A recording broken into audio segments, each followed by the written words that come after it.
Find the slope of the line through the pair of points. Well, in order to do this problem, we are going to need the slope formula. The slope formula is m equals y sub 2 minus y sub 1 over x sub 2 minus x sub 1. That's the slope formula. If you're wondering, well, where do you get these numbers or letters from? What does that mean? What you do is you label your 2 points, and it doesn't matter which is which.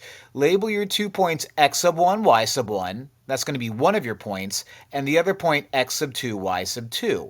Now, it doesn't matter which ones get the 1s and which ones get the 2s, as long as you keep them together. x1, y1, and x2, y2. Your answer in the end would be the same if we flip-flopped this, as long as you have xy, xy, and 1, 1, 2, 2.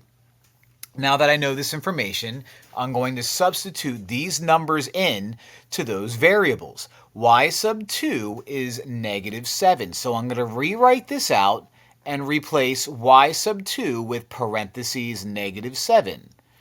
Close the parentheses, minus sign in the middle. Y sub 1 is negative 19. So parentheses negative 19, close the parentheses. X sub 2 is negative 2, so parentheses, negative 2, close parentheses, minus sign in the middle. X sub 1 is 1, so parentheses 1, close parentheses. Now what we're going to do is we're going to take a look at what I have, and if I have nothing in front of the parentheses, I'll realize that the parentheses is useless. And if I have a double negative, that makes my number become a positive. So minus negative 19 becomes plus 19. Negative 2, nothing in front of the parentheses, so I don't need the parentheses. Minus 1 is just going to be minus 1. So this is me just cleaning it up a little bit. Now I do the math in each side of the fraction bar separately. Negative 7 plus 19 is 12.